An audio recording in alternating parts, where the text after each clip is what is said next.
We're just waiting for the ethics committee to start. I was going to tune into the House in the meantime, but they are still honoring, what's his name? They're still doing the tribute. So, this is the industry committee. We're going to watch the second hour of this. I'm still just waiting for ethics to start up. Oh, there it is. Ethics started up. So we'll tune back into industry after, because the second hour is when they have their witnesses. Conformément Dryden, yes, au règlement, les députés peuvent participer en personne ou avec l'application Zoom. Sorry, let me just turn up the audio. Members can attend in person in the room or remotely using the Zoom application.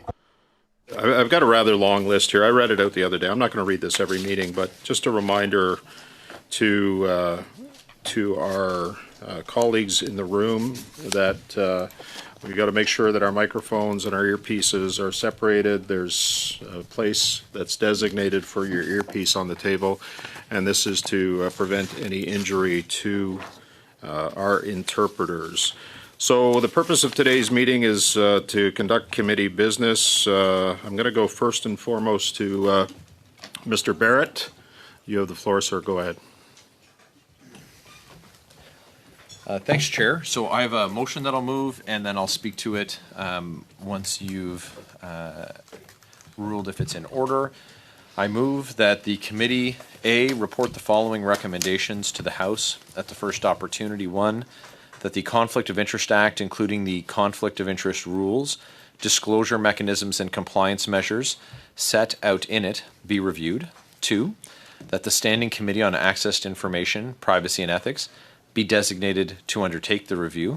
3, that it be an instruction to the committee to consider as part of its review whether the Act should be amended or expanded with a view to enhancing transparency, preventing conflicts of interest, avoiding potential or apparent conflicts of interest, regulating public office holders' ownership of assets in tax havens, limiting the availability of blind trusts as a compliance measure, extending the Act's provisions to political party leaders and leadership candidates, and increasing penalties for non-compliance.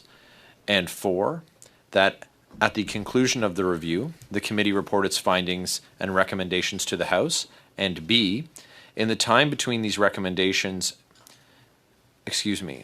B, in the time between when these recommendations are reported to the House and the House dispenses with them, begin hearing witness testimony on the subject matter referenced in recommendation 1 and 3, and the parties be directed to provide the names of their proposed witnesses to the clerk of the committee within 2 weeks of the adoption of this motion. Mr. Chair, I provided it in electronic format in both official languages to the clerk. Okay, thank you, Mr. Barrett. I understand that it's a slight modification to the notice, the motion that you had on notice, but we are in committee business, and I'm going to accept the motion in order. Mr. Barrett, if you'd like to... Mr. Chair, can we suspend and have a look on the motion? Why don't we let Mr. Barrett speak to it? That'll give you time to... Yes, just because we want to read it and understand very well. And okay. On veut juste être certain que la motion que M. Barrett a We pris just want to be sure that Mr. Barrett's motion, or that we want to be able to understand it before he explains. Of course, you can continue, but I just want you to keep in mind what I've asked you.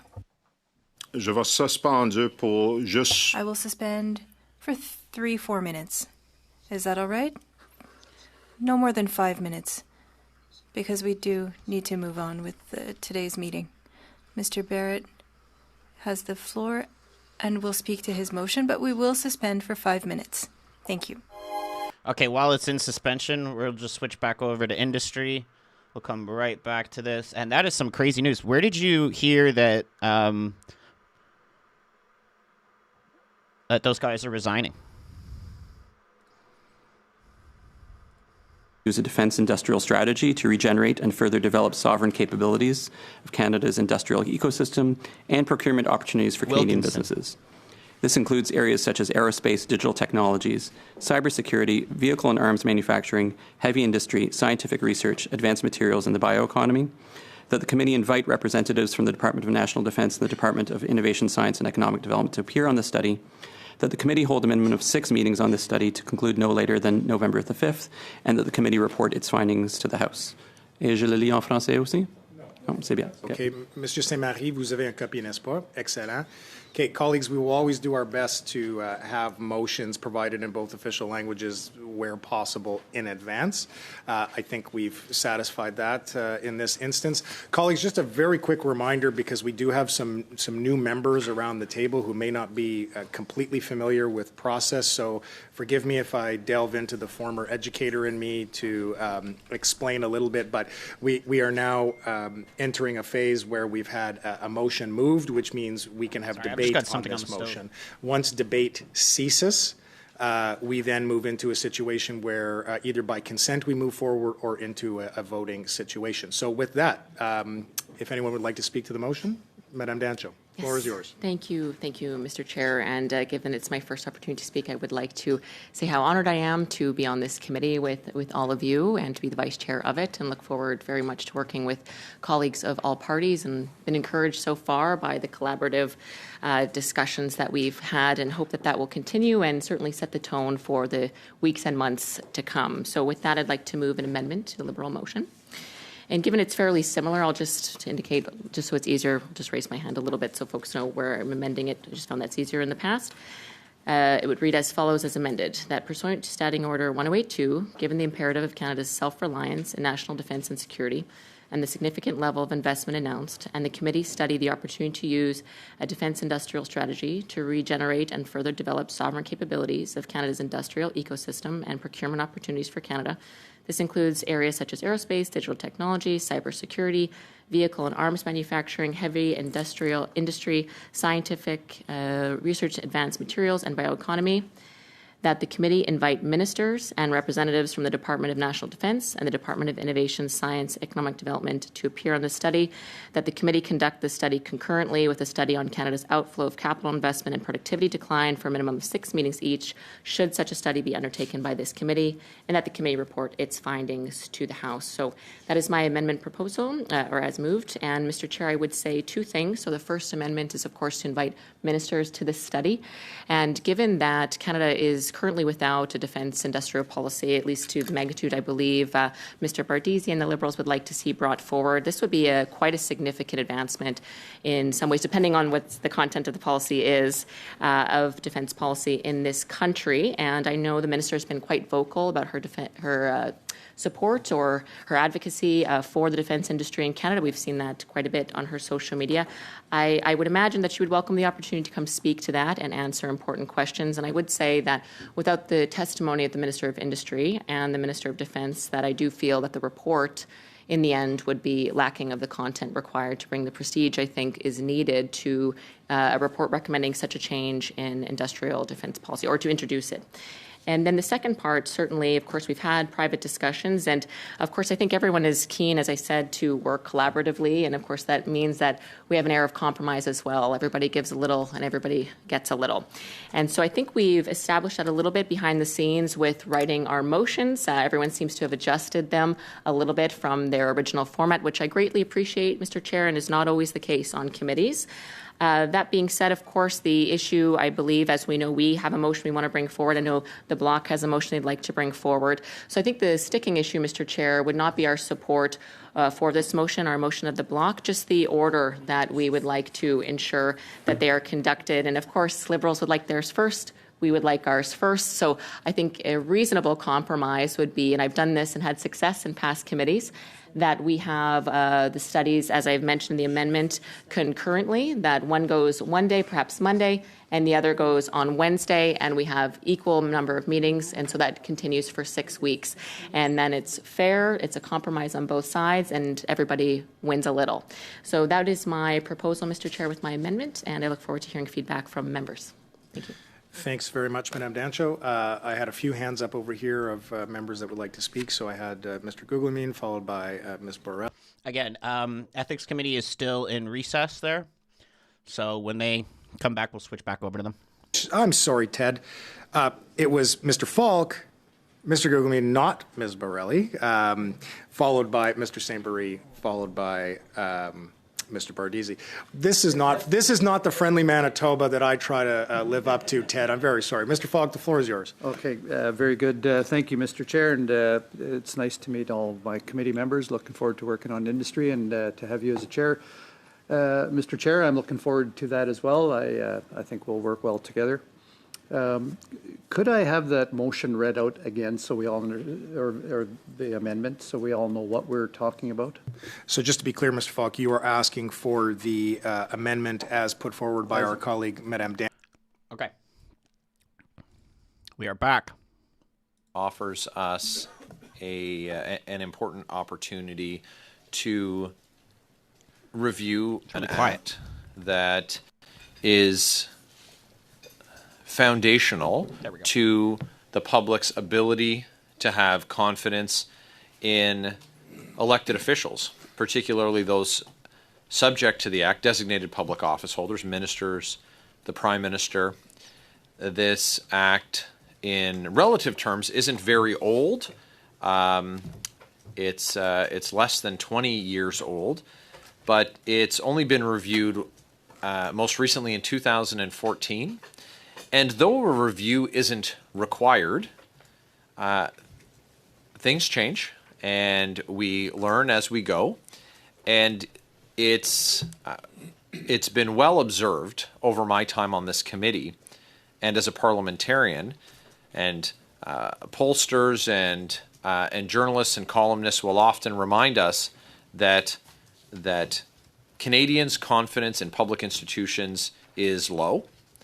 And I think that we should look for opportunities to give Canadians reason to have confidence in their institutions and those who are the stewards of those institutions. And in our case, we're talking about the government. And we have the opportunity to do that. This motion will allow us to concurrently have the matter sent to the House to be reported, and while we're waiting for it to be dispensed with, for us to continue our work, that concurrent opportunity, so that we can really seize the day. So I don't want to belabor it. I think it's quite self-explanatory. I think that this is very timely. You don't want to wait until the eve of an election to start a study. We're at the start of a new parliament. Now is the time. We haven't been sent any legislation from the House. It doesn't look like, from what the government has signaled, that this fall we're going to see legislation that's being referred to our committee. And so this is quite squarely within the purview of our committee, this act, and and relates to the things that we've discussed. I think we had interesting conversations with the conflict of interest and ethics commissioner, and so I think that this will build on those conversations we had the other day. But also, as I said, the real bottom line here is we're presented with an opportunity to demonstrate our stewardship of Canadians' confidence in this institution by reviewing this act and making recommendations for changes where the evidence points us to. Thank you. Thank you, Mr. Barrett. Monsieur Thériault, ta main est levée. Oui, Monsieur le Président. Je voulais d'abord soulever peut-être une petite coquille ou peut-être un défaut de... You, with the French translation. In the first sentence, we say, at the moment that the recommendations will be made to the House, if I understand correctly, it should be en dispose in French when we're talking about when this is to be tabled in the House. I expect that the House will respond. So I think this might be a grammatical error in French. Thank you for your comments, Mr. Thériault. I think that the clerk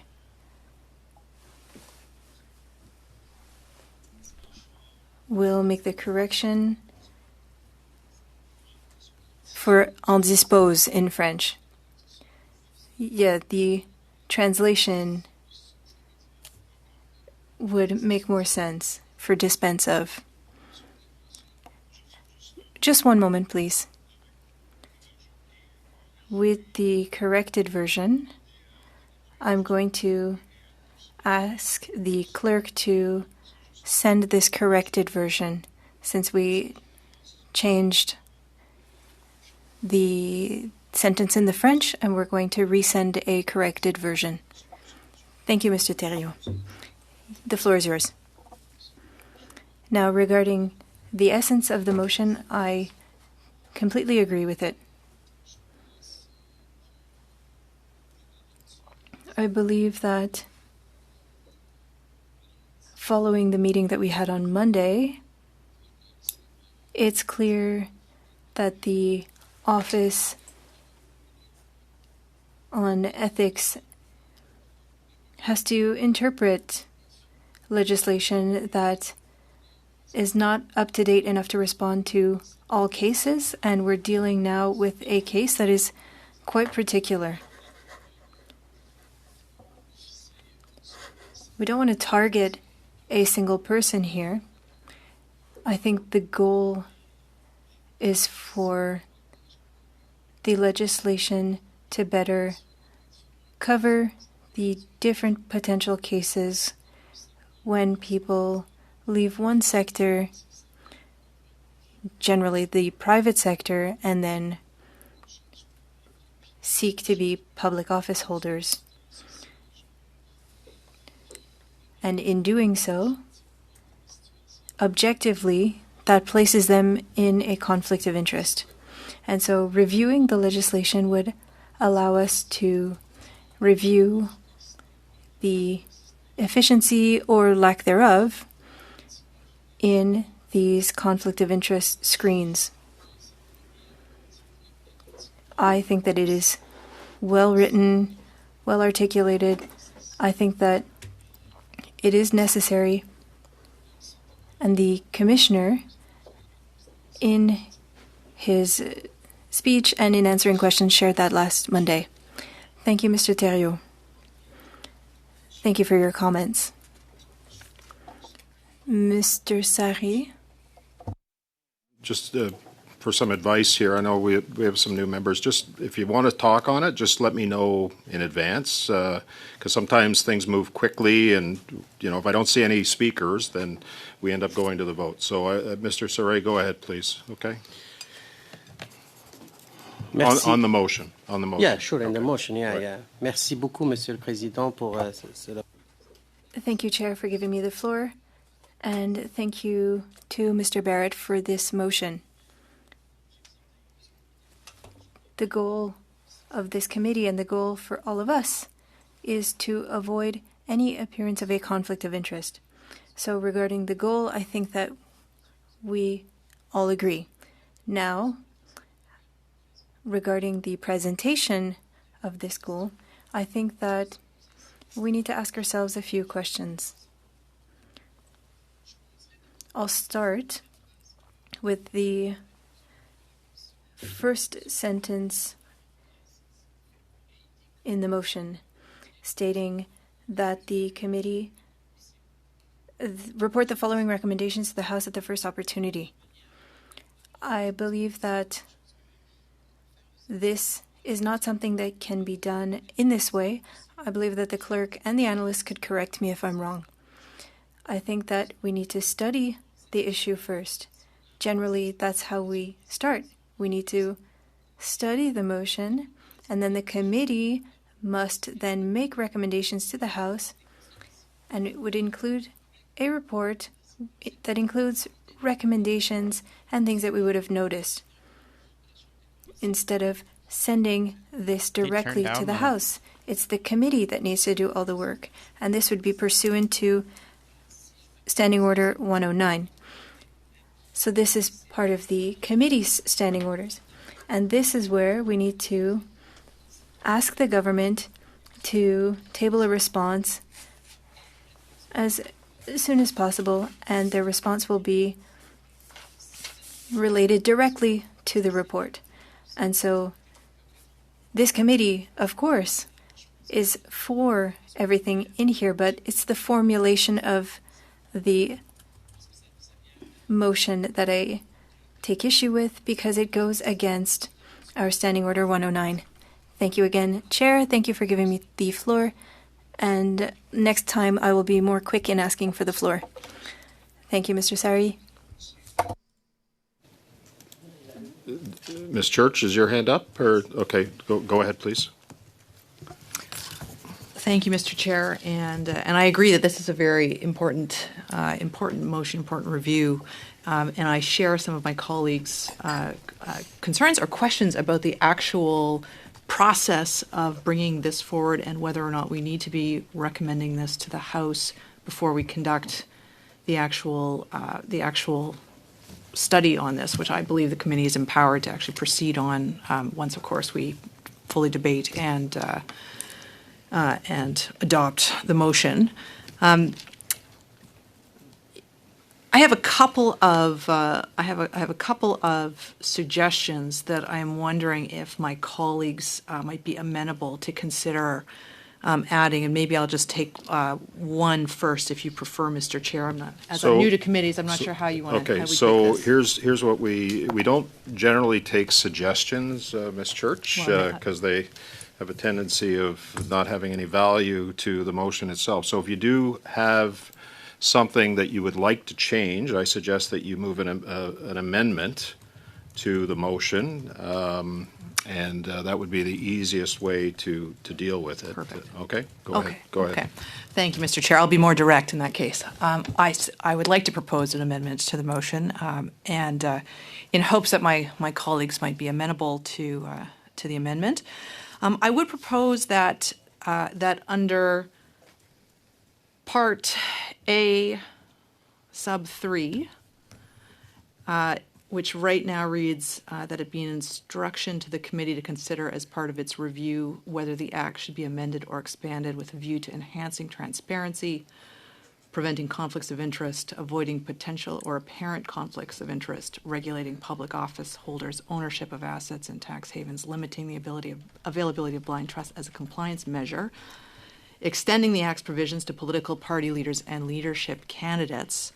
Here, whether we could amend the motion to include expanding consistency between the Act and the Conflict of Interest Code for members of the House of Commons, and increasing penalties for noncompliance. So it's just that one sentence, expanding consistency between the Act and the Conflict of Interest Code for members of the House of Commons. And the rationale there, Mr. Chair, is that many of us hold multiple hats as parliamentarians, and we are guided by both the Conflict of Interest Act as well as the Code, and yet there are some discrepancies between the two. And so we have two regimes, not one. But again, since many of us do wear multiple hats, it's, I think, worthy of review as to whether or not there's an opportunity to actually bring these two closer together. And there are many instances, for example, when members are provided with briefings that can provide early insight into government programs and announcements, and yet only the code applies but not the Act. And wouldn't it make more sense for us to be under a more consistent regime of conflict of interest guidance? And so if we're going to undertake a study of the Act, I think it might be interesting to see whether there's some value in bringing the code into this discussion as well. Okay, so there is a challenge with what you're proposing, Ms. Church, and that is that what Mr. Barrett is talking about is the Act, and what you're talking about is the Code. The Code is generally under the purview of the Procedure and House Affairs Committee. It doesn't fall under the mandate of the Ethics Committee. The Act itself could. So I've got a little bit of a challenge with the way you've done that, because the code actually deals with the code of conduct for members. Okay, so the Act actually speaks specifically to the Prime Minister and ministers. So just give me a second here. I'm gonna confirm this with the clerk. But the fact is that what you're proposing as an amendment it may not only be outside the mandate of what we can do as a committee, but it also may be out of order as well. So just let me deal with this for a sec, okay?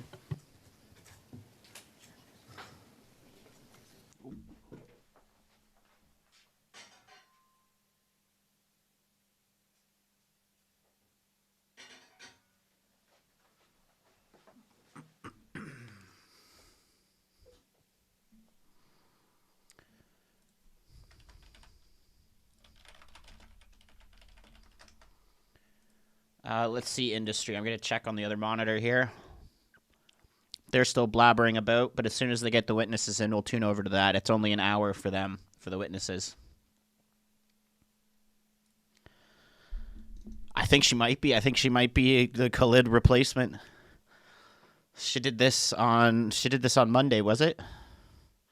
She did the same thing. She had a point of question. Not even a point of order. She said point of question. Brassard was like, that doesn't exist. There's no such thing as a point of question.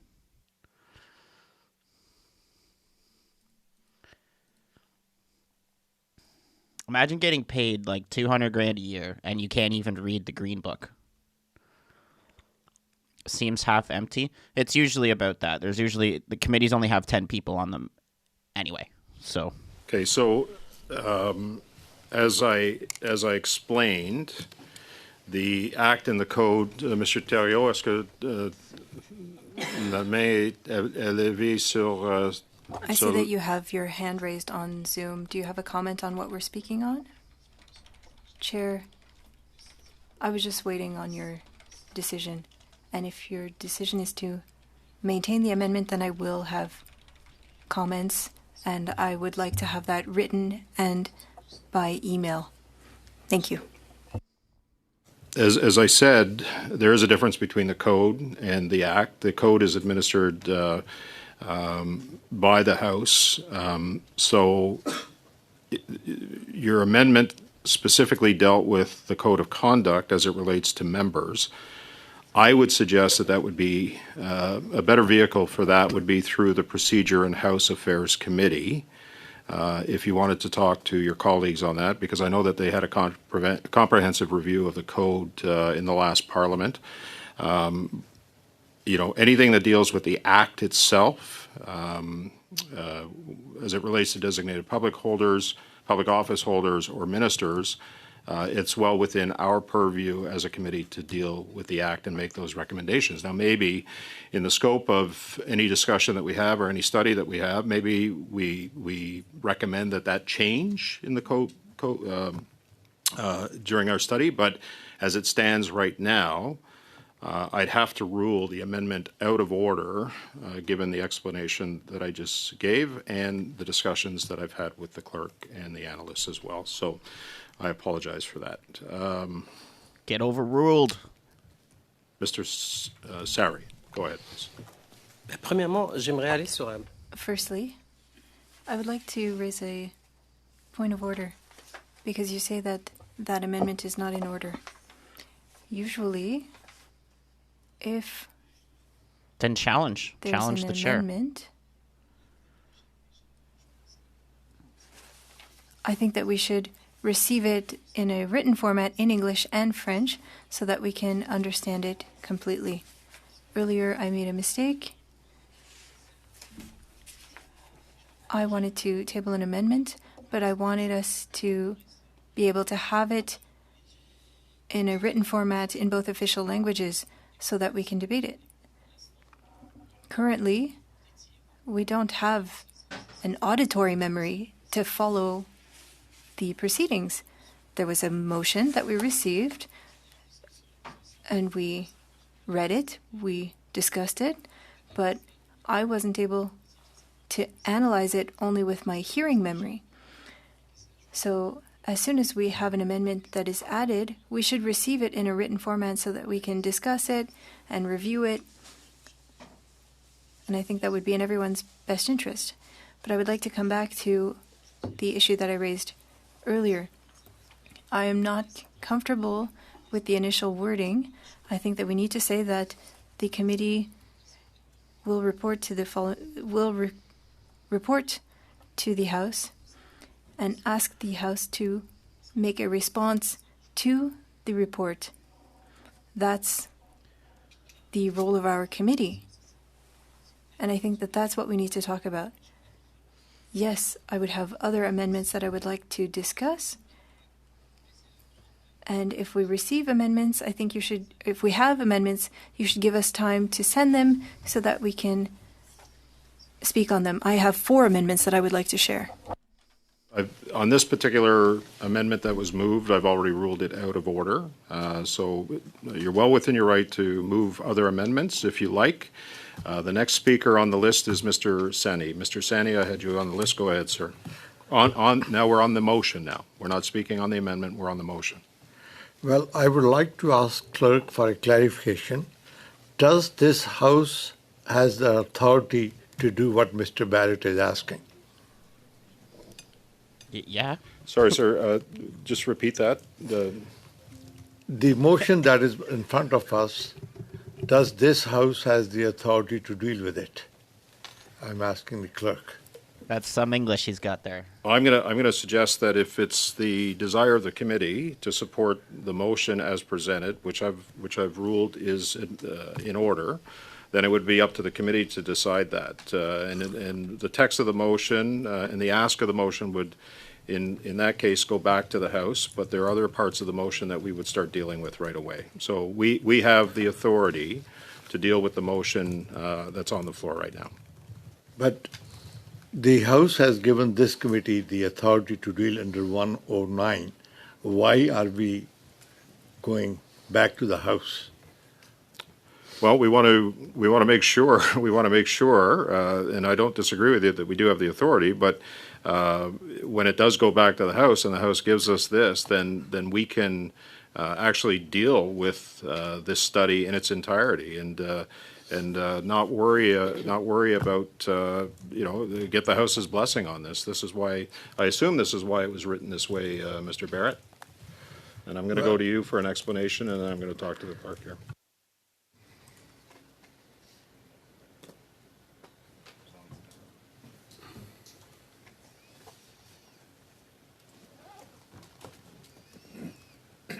So in talking to the clerk, just for clarification, under Standing Order 109, the House may make a request, or sorry, the committees may make a request to the committees or the House for global orders and answers, and the committees can report back to the House. So it's well within our right to do that, sir.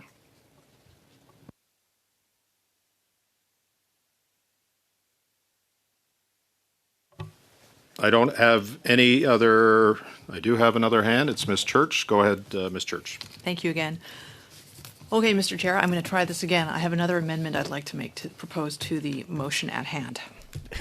I'd like to propose as a section 4A4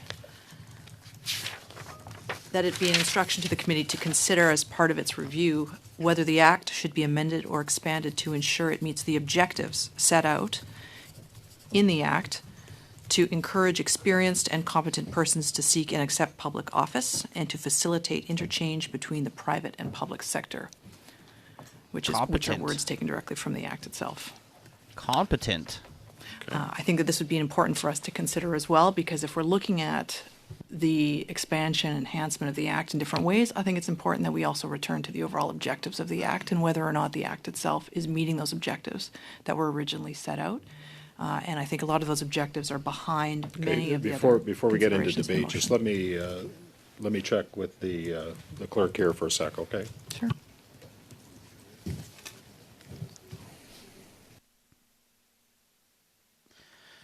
It's very simple, right? When you move a motion in a committee, you can make amendments or sub-amendments.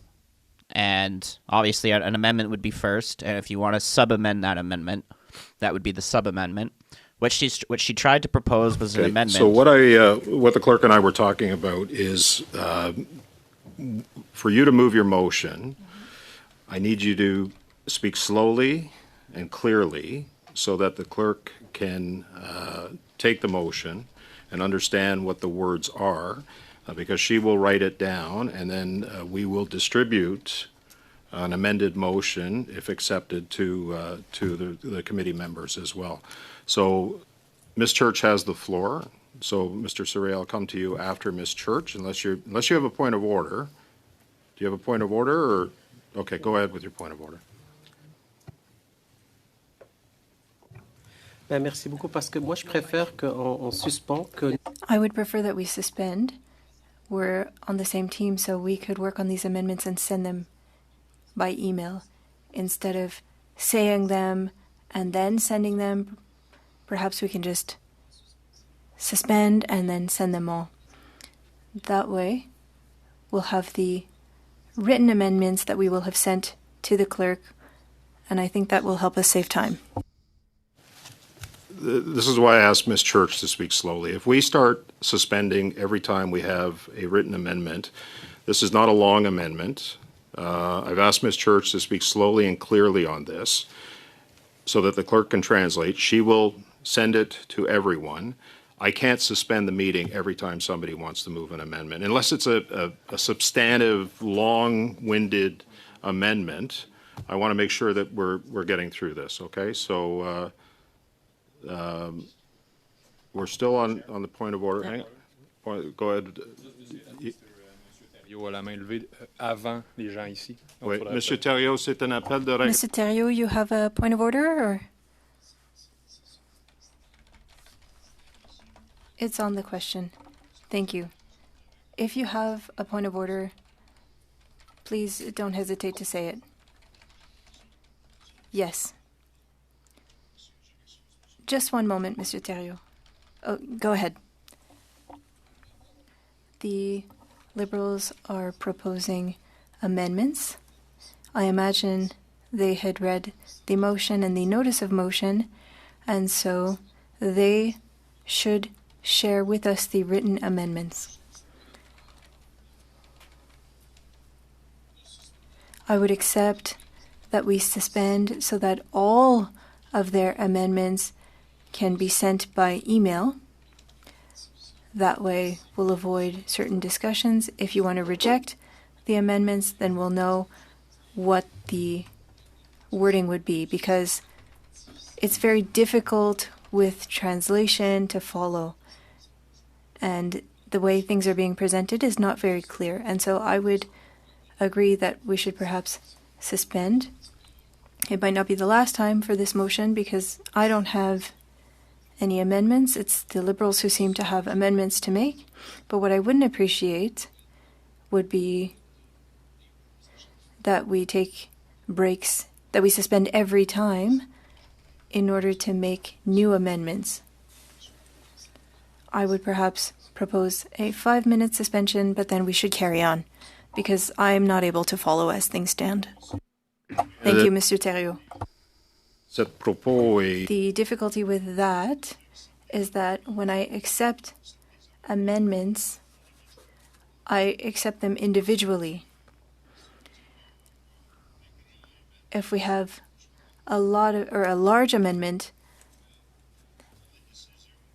that's one thing, but we have to make decisions on each amendment as they are proposed. Now I have an amendment that is being proposed by Ms. Church.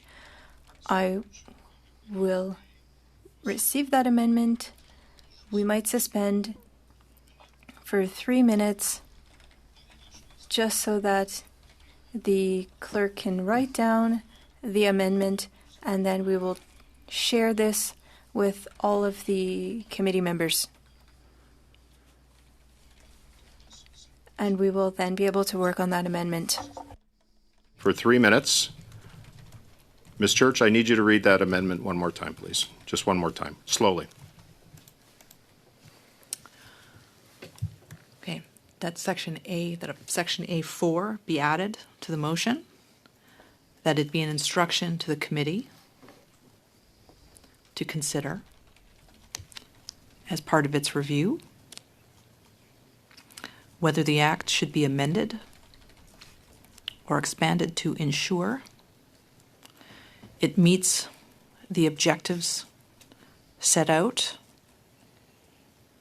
in the Conflict of Interest Act to encourage experienced and competent persons to seek and accept public office and to facilitate interchange between the private and public sector. Okay, so I'm going to accept that amendment. Just to be clear, are there any other amendments that you want to propose here? Are there any others? Madame Lapointe? C'est juste que étant donné que c'est quelque chose de très technique. This is quite technical. So we're talking about the ethics commissioner legislation. I speak English, but I think it is important for me to have the French version in front of me to ensure that I am understanding correctly. When we're talking about legal texts, I find it very important to have both versions in front of me. I agree with you there, Ms. Lapointe. If there are any other amendments, we're not going to speak on them just yet, but you can send them to the clerk because I'm not going to suspend for every amendment. We're not going to do that. We're going to maybe come to a vote, maybe not. But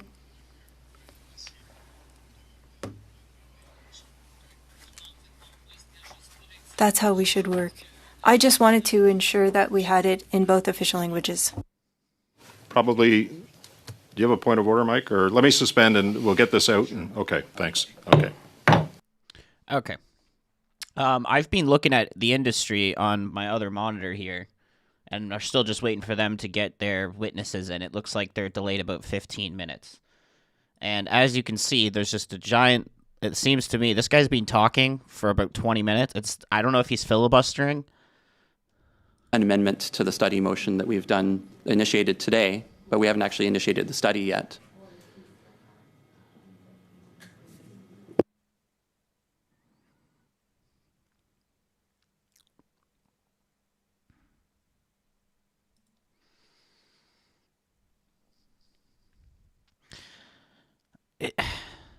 It's a newer parliament, but we still got lots of experienced people who should know how to run committee business. That was ridiculous. It took them 20 minutes to get through one amendment, and it was a very simple thing. Don't need to suspend for that.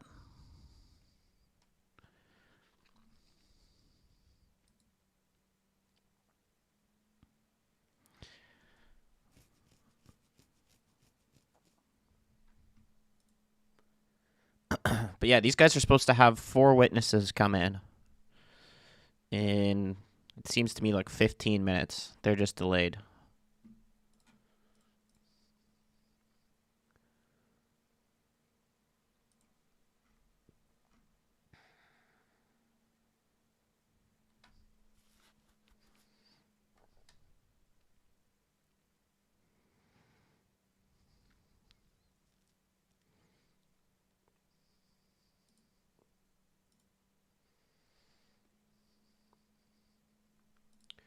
Boom, boom, boom, boom. Might as well grab a coffee. I can check to see what the House is doing, and we can switch over to the House if they're still doing their tribute. We don't know what you want to do. All right. Hang on. There's some clarity that's needed here. I'm going to suspend briefly. Like, all the committees are in suspension right now because people have no idea what they're doing. And it's mostly coming on the Liberal side. So let's tune into the House for 5 minutes while everybody gets their stuff in order. Are also referred to as Peaches. We have the other Aaron, Lauren, Harry, Charbel Hale, and of course Kelly for holding the fort. Many other volunteers and supporters obviously also help with this. It takes an army, as everybody on all sides knows, when you're campaigning to get a successful campaign done. I also would obviously like to thank my family. my wife Lisa for always supporting me, my 2 sons Wyatt and his girlfriend Grayson, my other son Luke. And just to really get some brownie points from my wife, Mr. Speaker, I'd like to also mention my dog Ollie for always posing for all the pictures and winning for the brochures and winning everyone's hearts over on all the brochures that he went out on. I'm sure she'll be very happy to hear that part. I think the dog's a little bit higher in the pecking order at home than I am. So, Mr. Speaker, Conservatives have been calling on the Liberal government to introduce many of these measures for years. Under this Liberal government, Canada has turned a blind eye to enforcement on illegal migration, gun trafficking, money laundering, and the cross-border trafficking of fentanyl. Unfortunately, the Liberals only felt inclined to make any real progress on these issues when they were called out and threatened with tariffs by the United States. They scrambled, and we must ask ourselves why it took so long to ask. Conservatives believe in protecting Canadians from transnational crime, illegal trafficking, and abuse of our immigration system. But Bill C-2 contains many troubling provisions related to privacy and civil liberties of Canadians that will be difficult to support without significant amendments. Bill C-2 is a sweeping omnibus bill in which the Liberal government decided to throw a laundry list of measures completely unrelated to border security and immigration reform. I will discuss on 3 main issues that are touched upon Bill C-2 and that this Liberal government has allowed to spiral out of control: fentanyl, our immigration system, and our border security. Let us begin with the fentanyl crisis. Canada faces an opioid crisis that has claimed the lives of more than 50,000 Canadians since 2016. This is a national crisis that our cities, towns, and rural Canada, and from coast to coast, has wreaked havoc in our communities. Many members must be wondering how the Liberal government has responded to this crisis. The Liberal government introduced Bill C-5. This disastrous bill eliminated mandatory prison time for drug traffickers, drug producers, and drug importers. Many of the people responsible for killing over 50,000 people and causing unbelievable mayhem and destruction in our communities no longer have mandatory prison times. It has been repeated over and over again, even by Liberals themselves, that Bill C-5's specific goal was that fewer people would go to prison. As a result of this legislation like this, we're seeing that people involved in this deadly fentanyl trade are getting back out in the streets more quickly than ever. It is extremely disappointing to see that there is no new sentencing provisions included in this massive omnibus bill. Individuals who threaten our communities will continue to walk free due to Bill C-5, even if this bill is passed. I will remind the members of this House that in December, Conservatives put forward an Opposition Day motion calling for many of the measures related to fentanyl trafficking. Our motion called on the Liberal government to reverse Bill C-5, reinstate longer sentences for drug kingpins, ban the importation of fentanyl precursors, buy high-powered scanners, put more boots on the ground at the ports, and stop buying unsafe supply of opioids. Shockingly, the Liberal government, the Bloc, and the NDP all voted against this motion. Now I will turn to our immigration system and border security, issues that the Liberal government has quickly allowed to spiral out of control during this past decade in power. The Prime Minister promised to fix our broken immigration system and broken borders, but recently released numbers show that he has blown past his immigration targets, with some on track to be the highest on record. He supports the same out-of-control Liberal immigration policies that delivered a triple-header crisis in housing, health care, and youth unemployment. Conservatives believe we must reduce the numbers so health care, housing, and job creation can catch up.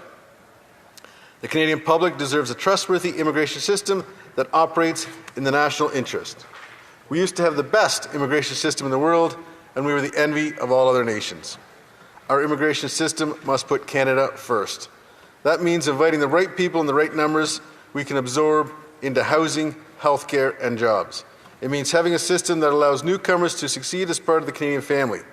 It also means restoring the value of citizenship so that everyone who calls our country home, regardless of where they came from, is Canadian above all else. We must also end the abuse of the temporary foreign worker program, the international student program, and fraudulent refugee claims. Turning to border security, Conservatives will support any measure that invests in our border and provides greater resources to CBSA personnel. I'm just checking to see to prevent the flow of illegal guns, drugs, and other illicit goods over our border and into Canada. I think someone's taking a call there, Mr. Speaker, but It's all right. Conservatives are committed to strengthening Canada's border security through practical, effective measures. We support deploying thousands of additional border agents, expanding the operational reach of the Canada Border Services Agency across the entire border, and installing advanced surveillance towers to monitor high-risk areas. We also advocate for the use of high-powered scanners at land crossings and shipping ports to detect illicit drugs, firearms, and stolen vehicles, tools that are essential in disrupting organized crime and protecting Canadian communities. Above all, we stand firmly behind the dedicated men and women serving on the front lines of our border. These professionals work tirelessly, often under-resourced, to safeguard our country. Their efforts in intercepting dangerous substances and weapons are critical to national security, and they deserve our full support and sincere gratitude. Now, I would like to touch briefly upon how the Liberal government's soft on crime agenda is impacting my own community. After 10 years under this Liberal government, I walk around the downtown core of my riding, and I do not recognize it. 10 years ago, my community did not have tent encampments. It did not have widespread homelessness and did not have individuals smoking and shooting up illegal drugs on sidewalks and in children's playgrounds. Lawlessness has become the norm in my community and the cities across Canada. The sad part is that our I hate to interrupt him, but so the committee came back on for industry, and they've blurred out the audio. I don't know if that's on purpose or somebody in the tech department is having a laugh. Which pose significant risk to the community, our first responders, and to individuals living in these encampments. Our first responders and community organizations are stretched thin by the scale of disorder caused by these encampments. Children are exposed to open drug use and must navigate dangerous areas on their way to school. Small businesses and local retailers face ongoing challenges related to vandalism, theft, loitering, and public intoxication. It's clear that this is a symptom of the Liberal government's reckless experiment on flooding our streets with taxpayer-funded hard drugs. Our once safe neighbourhoods are now plagued by crime, chaos, death, and disorder. The Justice Minister recently tweeted that, quote, "This isn't the Wild West," end of quote. I would like him to say that to residents in downtown Barrie. A resident recently wrote a letter to my office to express his concern. They stated, quote, "This situation is unacceptable. My children should be able to walk safely down the street without encountering garbage, needles, makeshift encampments, or open drug use. Allowing this to continue is a failure of leadership and a betrayal of the residents who work hard to maintain their homes, pay their taxes, and raise their families here. A clear line must be drawn. People cannot simply set up tents wherever they choose, and open drug use cannot be ignored. This is not a public health and safety crisis, but also a direct threat to law and order. By tolerating it, we send the message that community standards and laws no longer matter." End of quote. At the federal level, the Liberal government must face reality and take immediate action to protect Canadians. Conservatives are calling on this Liberal government to amend the criminal code to include a much-needed stand-on-guard principle, fix Canada's broken bail system, reverse their reckless drug policy, and repeal soft-on-crime legislation so that dangerous criminals receive jail time, not bail. To conclude, I would like to reiterate the Conservatives are supportive of some measures in Bill C-2. However, we are deeply concerned about others. I am extremely concerned that there are no new sentencing provisions, there are no new mandatory jail sentencing provisions, there are no mandatory jail terms for fentanyl traffickers who terrorize our communities. There are no new mandatory jail terms for criminals who terrorize our communities with guns. This is the reality of Canada. Criminals, including those charged with trafficking, fentanyl, smuggling firearms, or committing violent assaults, are being routinely released on bail, often within hours. This bill does not address that reality in any way, shape, or form. Conservatives believe Canadians deserve to feel safe in their homes, in their streets, and in their communities. Oh, there we go. They fixed it. Okay. By the Liberals, since, as was read, given that Canada's long-standing weak productivity has been a strain on government finances and affordability, is from Prime Minister Carney's mandate letter to ministers. So I am surprised that Liberals are moving to remove Prime Minister Carney's own words from a Conservative motion. I will read them into the record just for clarity. So on May 21st, 2025, the Prime Minister of Canada, Liberal Prime Minister, provided his mandate letter.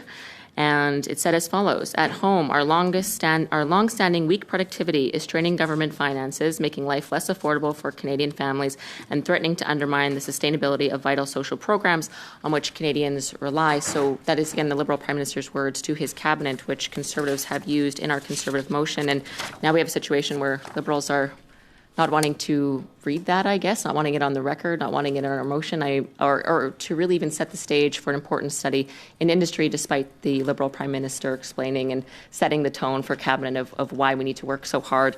So I am a bit surprised, Mr. Chair. This, again, is the words of a Liberal Prime Minister that are being removed by Liberal members on the Industry Committee, but perhaps I'll leave it to them to explain that rationale. Okay, thank you. Mr. Guglielmin, the floor is yours. Thank you, Chair, and thank you to my colleague, Ms. Dancho, for introducing this very important motion today. As we all know, it's important to us because Canada is facing a critical economic challenge with billions of dollars leaving our country every single quarter. In June alone, a net outflow of $8.3 billion in securities left the Canadian economy. This brought total capital flight in the second quarter to astonishing $43.7 billion. I believe that number is $63.5 billion in the last 5 months. So investment that should be fueling Canadian jobs and innovation and growth is instead flowing south of the border. And foreign investors and Canadian companies are sending money abroad rather than keeping it right here in Canada. So again, I think it's very important that we include this language with the study because we just need to highlight the severity. And I think we can all agree, as Ms. Dancho said, that this is an important issue facing our country. So. Did you want to speak?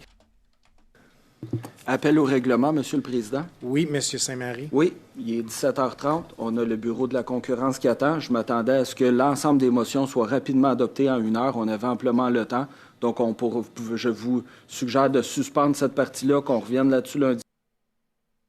I didn't have English video on. First hour, we had a lot of time, so I would ask you to suspend this part of the meeting till Monday and that we welcome our guests. Thank you. Certainly, that's unfortunately not a point of order. I understand what you're trying to do, so just give me a moment, please.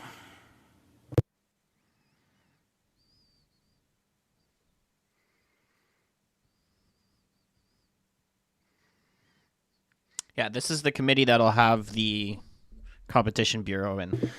Okay, colleagues, I understand that there is agreement from the parties to move forward with adopting the language of Madame Dancho's motion as amended. So the first thing that we have to do, and I'm just trying to move quickly here, so I'm just looking for unanimous consent that we are good to adopt Mr. Bardisi's amendment to Madame Dancho's motion, which removes the language that he referenced. We're good? Well, we have to do one step at a time.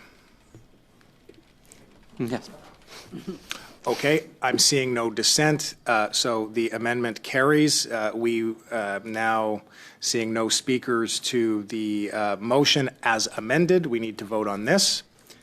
I'm looking for unanimous consent to speed things up. I have it. Motion is adopted.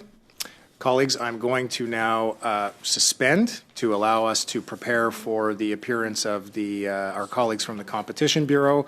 And at the end of that meeting, I'm going to take an extra couple of minutes to just very quickly come back to this and talk about how we move forward with our next week of meetings, as this took a little bit longer than I had anticipated. We're suspended for a few moments. Okay, perfect. So now they're finally suspending for the witnesses to come in, and as soon as the witnesses come in, it's only about an hour, I think 45 minutes of questioning. We're just going to watch that. That should be decently interesting. I'm not sure why ethics is still suspended. John Brassard was still just dealing with that amendment on the Liberal side. I don't know why that hasn't taken more than a few minutes. Let me double check. Okay, they're still on suspension. We'll tune into the House in the meantime, and we'll come back to this meeting. Let me close. I have like Measures Act and doing something. We're actually starting to clean up our downtown. He's starting to move the tents. He's starting to get people the help they need. It's a big issue, but at least the mayor there is dealing with it. Resuming debate, the Honourable Member for Humber River, Black Creek.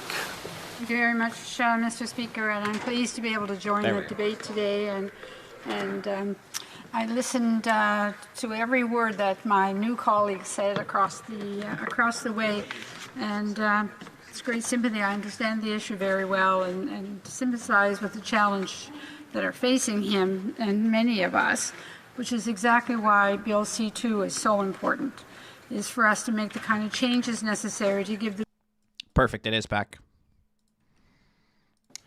So I'm going to suggest that if anybody has any other amendments, that they do it right now, right away, send it to the clerk, she'll work on it, and then if the amendment is moved, then we will deal with it, she will share it with members of the committee, okay? I don't want these suspensions. I dealt with too many of them in the last Parliament, and we just wasted time. So, and I will say as well that we are aware that there may be some typos. I appreciate that, Ms. Church, coming up. That's what happens when you work on the fly, okay? So we are on, sorry, what was that? I said I will correct The clerk is going to correct the typo. So we're on the amendment that was moved by Ms. Church, which I've accepted. Everybody has it. Anybody want to speak to it? I want to propose another. I'm going to propose another amendment. You can't do that, sir, until we dispose of this amendment. Till we dealt with it, yes. Okay, Yep. so any other discussion on this amendment? Madame Lapointe. En fait, j'aurais un point. On n'aurait pas tout ça si on avait reçu d'avance. Je veux dire, ça aurait été beaucoup plus facile si on avait reçu avant pour qu'on puisse le regarder. Why is it always defaulted But I for would like video? to thank you for your understanding. It is greatly appreciated. Thank you. Yeah, so the motion was transmitted in both official languages, so that was never an issue. So you got it in English and you got it in French, and it was read very slowly, and we had the highest standard of professional simultaneous translation happen for the benefit of all members of the committee. And so there's no need for that. What I guess my challenge would be, Chair, to members opposite, would be to furnish the committee with amendments they had prepared for the motion that was on notice, which is not that different from the one that we have today. But what I suspect that we would find is many of the amendments that we're going to see today have been written since we were in the room, as would have been the case had I moved the motion that was on notice. So this isn't a question of making sure that things are given in both official languages. What I would be amenable to after that 20-minute pause is to be able to see all of the amendments that are going to be proposed. Because if this is just an exercise in running down the clock, well, then we're not going to support any of the amendments. But if we have a couple good faith amendments, we want to have a discussion where necessary about it. But if we're just going to pull on every lever to slow things down as much as we can, then we're not going to support the amendments. They can move them. We'll vote against them. We won't speak to them.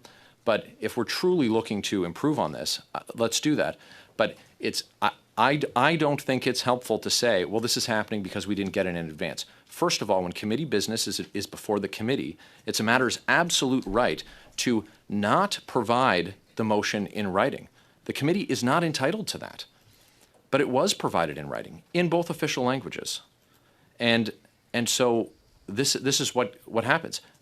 Amendments can be made matter at hand. You can move an amendment without furnishing the committee with it in writing. I very much understood the intent of Ms. Church's motion, or excuse me, of her amendment, with the exception of whether or not it was replacing or supplementing point 4.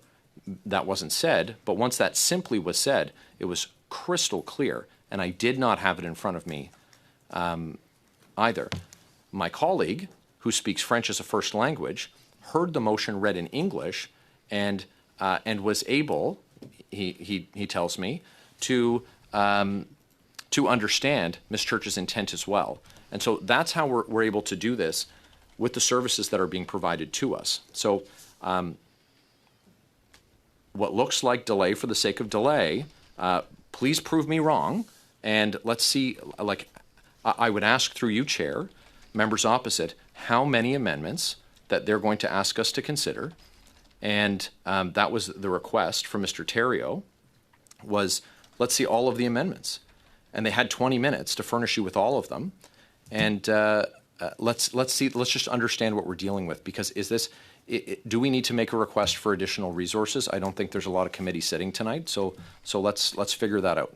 Okay, thank you, Mr. Barrett. I think I made my point very clear as well, that if there are any amendments, that they be sent to the clerk so that she could dispose of them very, very quickly and send them back to members of the committee. If need be, members of the committee can talk while that work is being done. I appreciate the point that Mr. Theriault made and others that, you might want to have it in writing, but we do have the services that provide simultaneous. Okay, we're just going to switch over because this is the Competition Bureau now. They're speaking. As the chair said, I am Matthew Boswell, and I am the...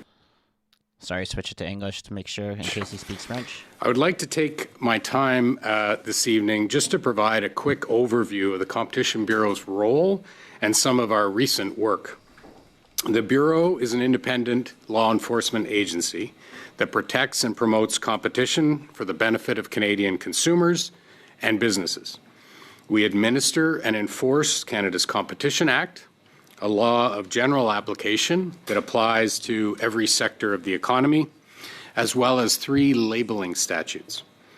Our enforcement of the Act involves investigating and addressing abuses of market power, anti-competitive mergers, price fixing, bid rigging, and deceptive marketing practices. We also advocate to all levels of government in Canada for pro-competitive government rules and regulations. Competition is vital in our economy. La concurrence est vitale pour... Competition is vital in our economy.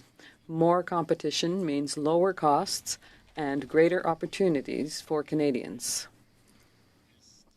It drives productivity, catalyzes business investment, and helps ease cost of living pressures.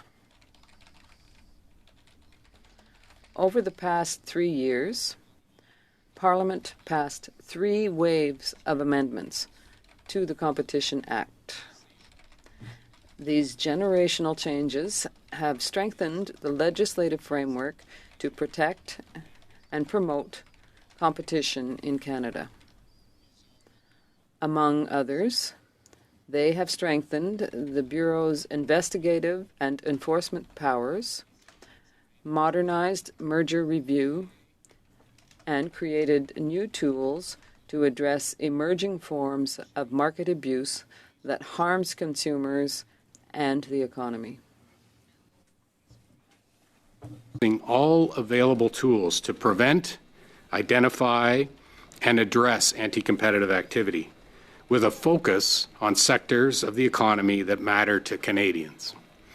In the past year, this includes taking legal action against Rogers for allegedly misleading claims about unlimited data, taking legal action against DoorDash for allegedly advertising misleading prices, taking legal action against Canada's Wonderland for allegedly advertising misleading prices online, taking legal action against Google for allegedly abusing its dominance in online advertising technology services in Canada, pursuing investigations into the use of property controls in the Canadian grocery industry, including monitoring Loblaw's recent commitment towards eliminating property controls in Canada.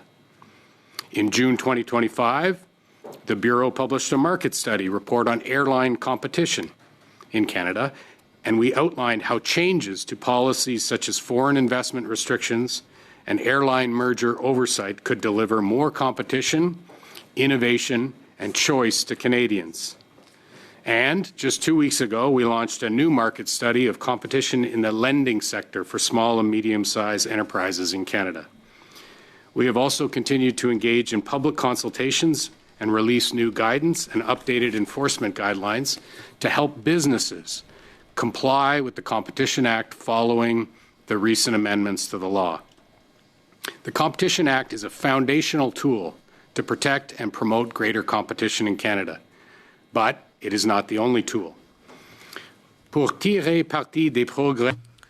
To build on the progress made in modernizing the Competition Act, all levels of government in Canada need to examine what more can be done to address the regulations and policies that often unintentionally hold back competition in Canada. Findings we published after an in-depth study show that Canada's competitive intensity has decreased over the last 2 decades. It will take a whole-of-government approach to turn the tide, with the federal government working alongside municipal, provincial, and territorial governments. Chair, I'd like to take this opportunity to note that we are at a critical moment for Canada's economy. We are facing global uncertainty, rising protectionism, technological disruption, and growing affordability concerns. Competition is not a secondary issue in this context, but a foundational one. When firms and businesses face real competition, they are forced to innovate, invest, and improve. Now, just before fielding your questions, I would note, as I always do, that the law requires the Bureau to conduct its investigations in private and keep confidential information we have. This obligation may prevent us from discussing certain facets of our investigations or even the existence of certain investigations. And we ask that you understand the limits that are on us. Thank you very much, and we look forward to your questions. Very much appreciate that. Okay, colleagues, first line of questioning goes to the Conservatives, and Madame Dancho, the floor. Thank you, Mr. Chair. Thank you to the Commissioner and staff for being with us, or the seniors from the Commissioner's office, pardon me, for all being here. And on behalf of the people I represent in Kildonan and St. Paul, thank you for the hard work that you're doing on behalf of Canadians. It's a very important work. And so, Commissioner, I'd like to follow up on an area of discussion that you had with the Conservatives was almost a year ago now, concerning the issue of Interact. And as you know, most Canadians use Interact every day. It's quite ubiquitous in Canada. But as we know, Interact is not a neutral public utility. It is a private company dominated by Canada's largest banks, which profit from the system and help set its rules. And from what I understand, until recently, that meant that the banks who own Interact paid much lower fees for e-transfers, while smaller companies like credit unions, smaller banks, fintechs paid far more for the same services. And of course, you can understand that that would tilt the playing field in favor of the big banks. And so the Conservatives raised the alarm with a number of these issues. In October 2024, my colleagues Michelle Rempel-Garner and Adam Chambers wrote to you outlining our concerns that Interact's tiered fee structure and governance created an unfair advantage for the big banks while keeping fees for consumers artificially high. And at the last meeting, you confirmed that your Bureau had launched a preliminary investigation into these concerns.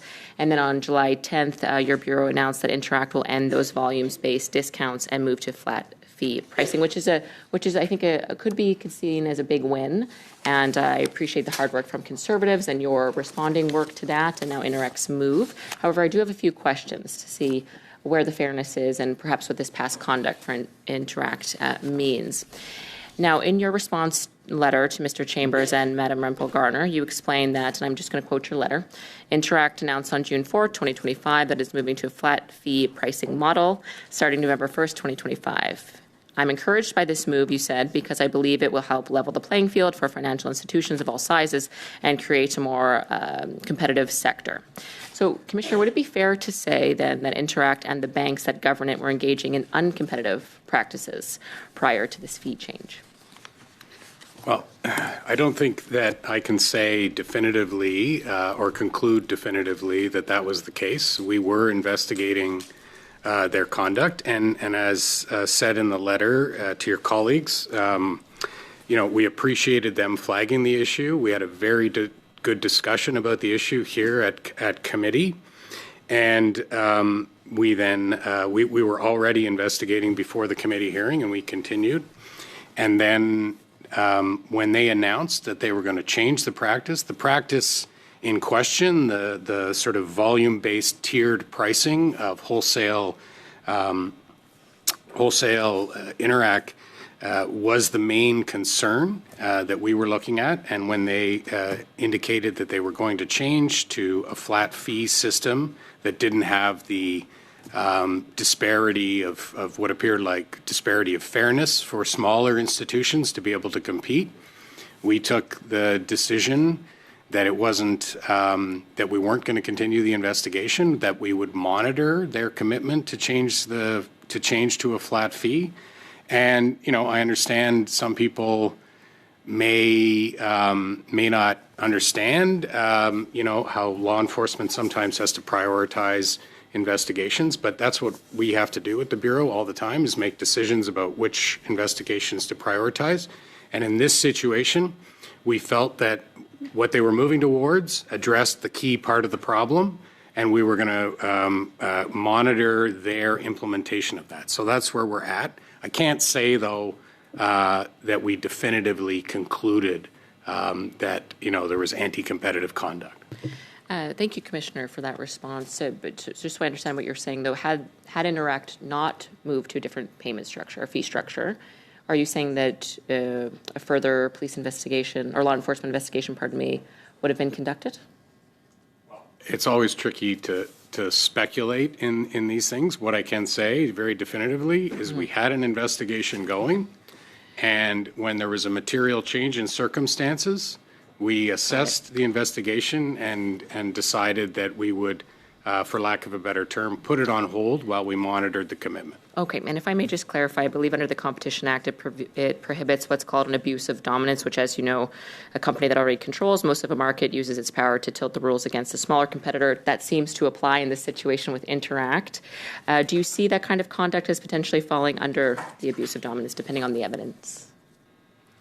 It certainly was the nature of the investigation and the nature of the discussion about Interact's market power in Canada and conduct that we were looking at, which was the volume-based tier pricing that effectively benefited the big banks, which were the owners, the primary owners of Interact itself. And thank you, Commissioner. And had your investigation continued and had it been found that there was an abuse of dominance, just so I'm clear on the potential penalties, they can range from up to $25 million to $35 million, and could apply to cover the full period, in fact, of that conduct, based on your comments at the last committee meeting you were here in November. Yes, there are various, including the ones that you mentioned, there are various remedies that we could seek in an abuse of dominance hearing, but only after a trial, if there wasn't a resolution in advance of trial. Thank you. Thanks very much, Madame Dancho. Mr. Baines, floor is yours for 6 minutes. Thank you, Mr. Chair, and thank you, Commissioner, for joining us today, and the Deputy Commissioner and your team, Mr. Durocher. Today, I'm going to stay on the same theme as my colleague across the way on the banking issue. I met with Canadian bankers today, and there right now, a big issue is around fraud and fraud prevention. And in 2024, Canadians were scammed out of $638 million in total. And these funds then, we know, get injected into criminal enterprises. Okay, while there's a Liberal speaking, we'll tune into ethics. Understood you, but when I said I wanted to speak and propose an amendment, that should be considered. My ruling is that when I called for further votes or further discussion on the main motion, there was no other discussion. We are going to the vote. There will be no other discussion on this. Go ahead, Madam Clerk. Monsieur le Président. We're going through the vote. Monsieur le Président, on avait quand même, il avait déjà exprimé qu'il voulait apporter un amendement. Madam Clerk, would you pose the question, please, and just explain what a yea or nay vote means? So, on a challenge on the ruling of the chair, the question is, shall the decision of the chair, shall the ruling of the chair sustain? So if you think that the decision of the chair should be sustained, that it's the one that you think is correct, you vote yes. If you think that the ruling of the chair is incorrect, it should not sustain, you vote against. Okay, so we have a challenge. Avant d'aller au vote, je pense qu'il y aura Before we move to the vote, I think that we'll have to look at the minutes. debatable. Those are the rules. So the challenge has been made to the decision of the chair. We're going to go to a vote, and then Avant de passer à challenge, est-ce que j'ai there's no debating this. J'ai dit avant même d'aller au challenge. I'm sorry, Yes. but there's no debating this. So a challenge has been made. It's a non-debatable challenge, so we're going to go to the vote. Okay? So the question again, Madam Clerk? Shall the ruling of the chair sustain? Ms. Church? No, contre. Madame Lapointe? Contre. Mr. Senig? No. Mr. Sari? Monsieur No. Mr. Majumdar? Enthusiastic, yes. Mr. Cooper? Yes. Monsieur Hardy? Oui. Monsieur Thériault? Monsieur Thériault? Oui. Oui. Yeas pour 4, nays contre 4 for. Okay, so my vote is yes. No. And, Oh, and on no, the challenge, oh, do yeah, you- sorry.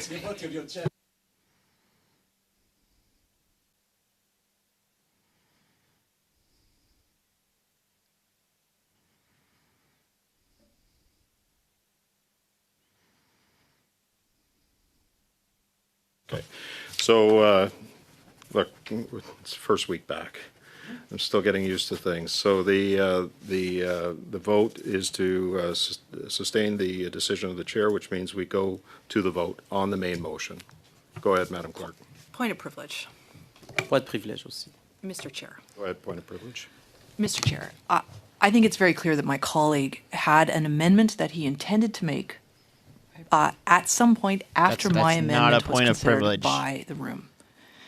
Now, I don't think that any of us here want to get into a debate about who put up a hand before you looked in the general direction and called this vote. We have another at least 35 minutes allocated to the business of this committee, and I think it is more than appropriate that my colleague be given a chance to move the amendment that he so clearly indicated to the room that he intended to make. Okay, thank you, Ms. Church. The ruling of the chair was sustained by the committee. So I am going to, again, proceed on the vote. I appreciate your intervention on the point of privilege, but the committee did speak on the chair's decision, so we're going to go to the vote. Madam Clerk. The vote is on the motion moved by Mr. Barrett. Ms. Church? J'avais levé un bois de privilège, je pense, Monsieur le Président, puis vous m'avez pas I donné. also had a point of privilege to raise, Mr. Chair, and you didn't give me the floor. Oh, I my just lord. want to add to the minutes that I wanted to add an amendment. You said yes. And then we went to another amendment and we voted on the motion without hearing our amendments.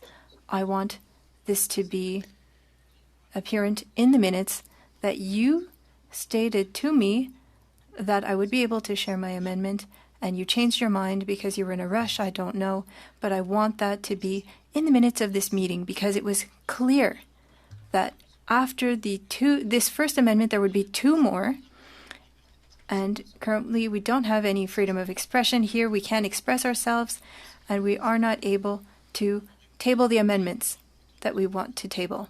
We could have shared all of them. You told us to wait, that we would go amendment by amendment. That is what you said to us, Mr. Chair. I heard the interpretation into French, and I want us to be able to be heard on our amendments. You told us we would be able to share our amendments, and then you changed your mind. And if you could share with us why you changed your mind, that would be great. Because I do have two amendments that are very relevant for this motion, and now we can't. Again, I go back to the fact that the decision of the committee has been made, and I accept the decision of the committee, and so we are going to go to the vote on the main motion. Madam Clerk. Mr. Chair. I find it very difficult that a committee is not prepared to listen to the member on such an important issue. You can't as just changing the talk, ethic. man. You need to say point of order. And I don't know. I think it's just you're trying to force your will onto other members when Mr. Sroy had amendment and I had amendment and you're saying no. And I want this to be recorded that this is not how democracy should work. That's Mr. Sunny, the clerk, the way the minutes work of the meeting is those decisions that are made either by the committee or the president or the chair. So that's what's going to be recorded in the minutes of this meeting. So again, the decision of the committee is clear. It sustained the decision of the chair. So we are going to go to the vote on the motion. Point of personal privilege. Go ahead, Ms. Church. Mr. Chair, I think under the actual standing orders, unless a time limit has been adopted by the committee or by the House, the chair of a standing, special, or legislative committee may not bring a debate to an end while there are members present who still wish to participate. I believe that this is exactly the situation we find ourselves in right now, where the chair has brought an end to the debate arbitrarily while there are members who clearly still wish to debate. I will respectfully disagree with you on that. The decision of the chair was that there was no hands to continue any further debate.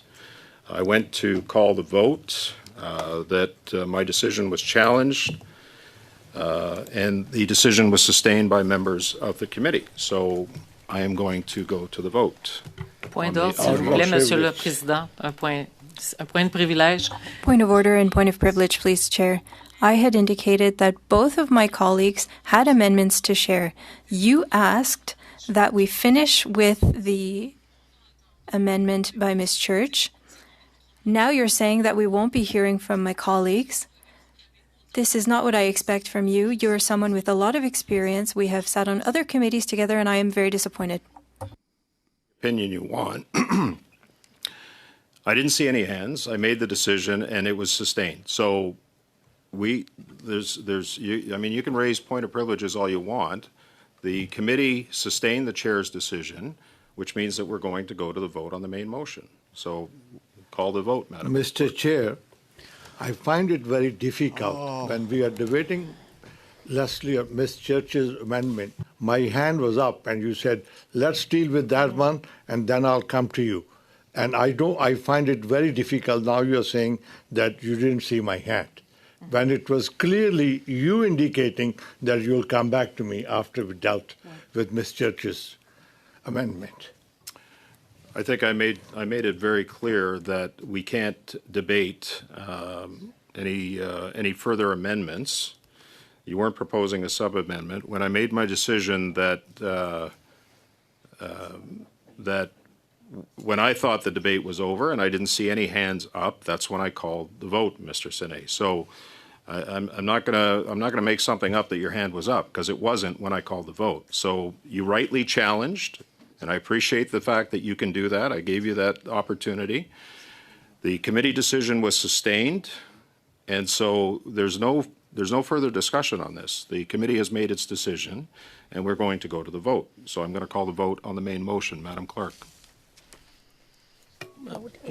Point de privilège, encore une fois, Monsieur le Président, quand vous avez bien souligné, Monsieur le Président, que... Chair, you had stated that the debate was over on the amendment, and there was only one amendment on the table at the time, and you made the decision before going amendment by amendment, and you had asked us to wait for our other amendments, and I stated that I was going to send them to you by email, and you told me to wait. We debate one amendment at a time. You suspended the other amendments so that we could focus on the first amendment. Is this going to be your behavior at all committee meetings? Because if so, it's going to be very difficult for us to work together in the future. If every time we are given information by the chair, I think that we will put it in doubt. I'm understanding today that what you're saying is not necessarily what you're going to do. And I think that it's very disappointing, especially for a committee that should be ethical. If we all understood that we had to wait with our amendments, I think that we're smart enough to understand whether you say it in English or in French. What I'm asking you now is whether or not this will be your behavior at all meetings, because if so, we'll have to be very attentive in the future. Perhaps I may not seem to have a lot of experience at the federal level. I do have other experience, and I've never seen what I saw today and us not being able to speak. The fact that there was no more debate to be had on the motion, and that's why we moved to that. The decision was made by the committee to sustain the decision of the chair. We are going to go to the vote now, Madam Clerk, on the motion. The vote is On a the matter motion of by privilege, Mr. Barrett. sir. We've started the vote, sir. Madam Church. Ms. Church. On the main motion? On the motion. En faveur. Madame Lapointe. En faveur. Mr. Saini. No. Et pour la motion. C'est pour la motion générale. On the main motion. Yeah, I'm against it. It's your privilege. Monsieur Sari. Pour. Mr. Majumdar. In favor. Mr. Cooper. In favor. Monsieur Hardy. Pour. Monsieur Thériault. Pour.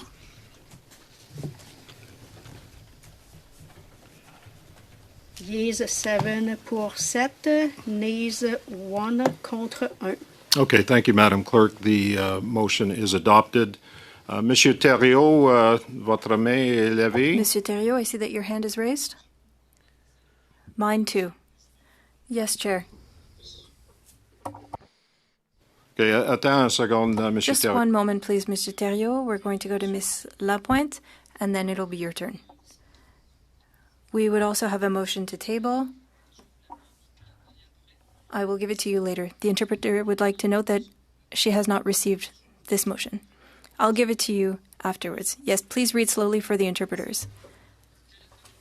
That the committee carry out a study on the Lobbying Act in order to assess its efficiency, to ensure transparency, and the ethical behavior of lobbying activities, that witnesses include the Commissioner of Lobbying, representatives from civil society, former public office holders, and ethics experts, and that the committee report its findings and propose legislative or regulatory reforms to the House, and that pursuant to Standing Order 109, the government table a comprehensive response to the report.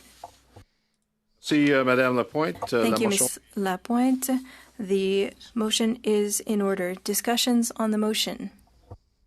En fait, c'est pour faire suite. I just wanted to follow up following our meeting with the Commissioner of Lobbying on Monday, and I wanted to follow up on the request that she had made to the committee to study the legislation and potentially make improvements.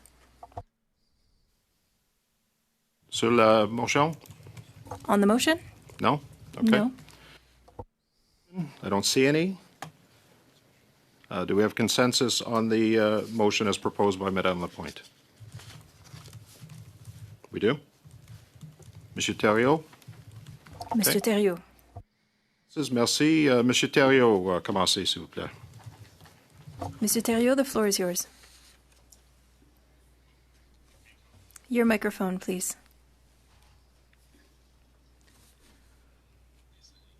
Apologies. I have a motion regarding a study on AI. I just wanted to give a bit of context before reading out the text of the motion. You should have received copies in English and in French that the clerk has in her possession. And so now, to set the scene.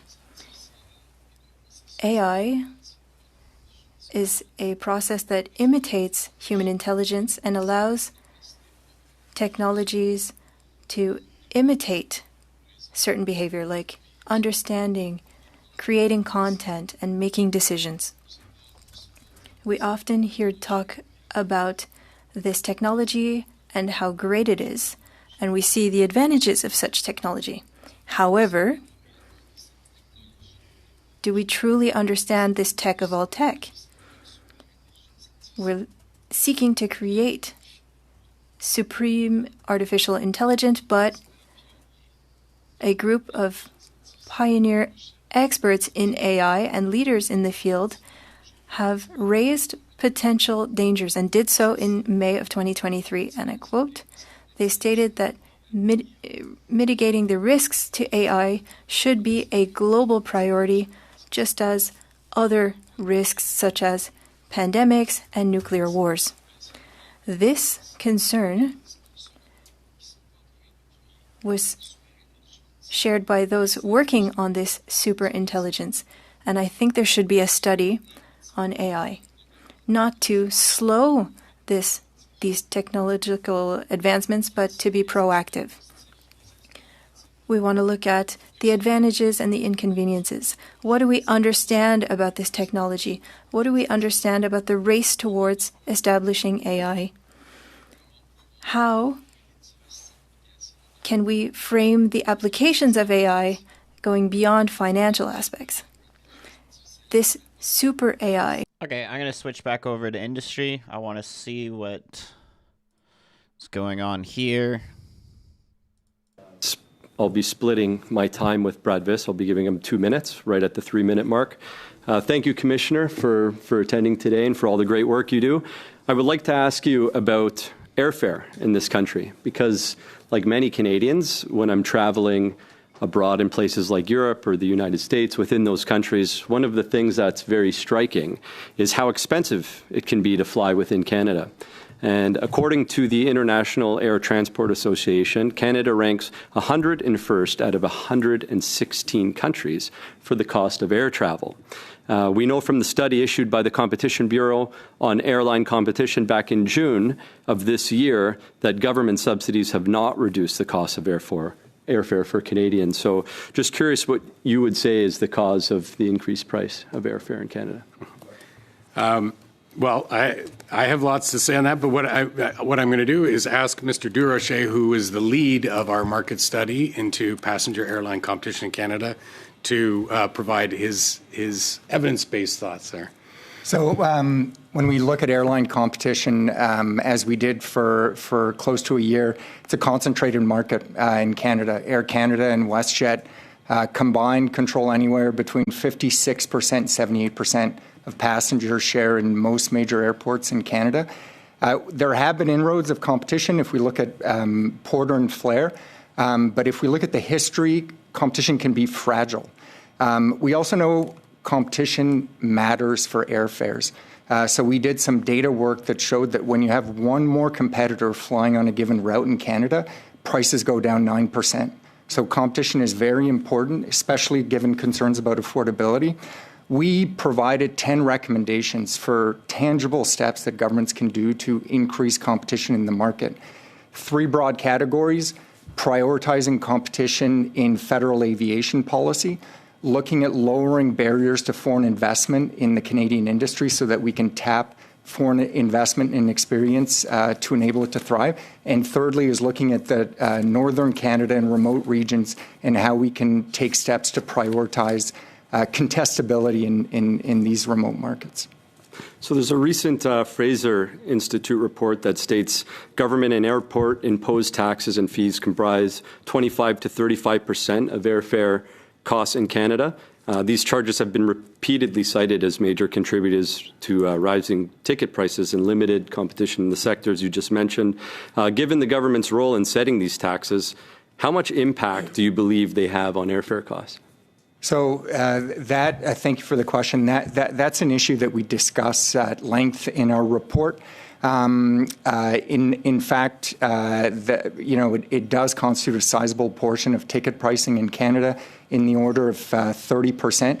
And from a competition perspective, what's important is that that can have a disproportionate impact on lower-cost airlines, who are very important to provide kind of the disruptive competition that helps on airfares in Canada. I'm ceding the rest of my time to Vis. January on 2023, Ms. Pratt was before this committee and outlined that the commissioner filed an application with the Competition Tribunal under Section 92 of the Competition Act seeking to block the then proposed merger between Rogers and Shaw. Ms. Pratt mentioned that it would negatively impact millions of British Columbians and Albertans. Today, we're seeing the negative impact of that merger. In fact, the United Steelworkers Local 1944 in my riding are on strike because they don't have wage parity with the long-term Rogers employees. They previously worked for Shaw. When Rogers came before this committee, they made big promises stating they would invest $6 billion in rural infrastructure. They said there would be more jobs and prices would be lower. It's a fact that prices went up and we haven't seen those investments. What can we do a better job of in this country to ensure that workers are protected in future mergers moving forward? Well, I will say our Rogers and Shaw, we fought that merger. We brought a case to the tribunal. We did think that it was going to be harmful to competition. And that case we brought under our old framework, which was before C-56, before C-59. We couldn't actually consider labor that directly under our old test because labor job losses were actually an efficiency that might be a plus factor for the tribunal to look at the merger as a good thing. So the work we did on efficiencies can make a big difference now. I think, well, I can only say I did not look at these issues under the old framework. Yeah. I can say under C-56 and C-59, where labor was specifically added as a factor to be considered in the merger provisions of the Act, that we would be able to consider it in an investigation if that merger were before us today. Thank you very much, Mr. Fiss. Ms.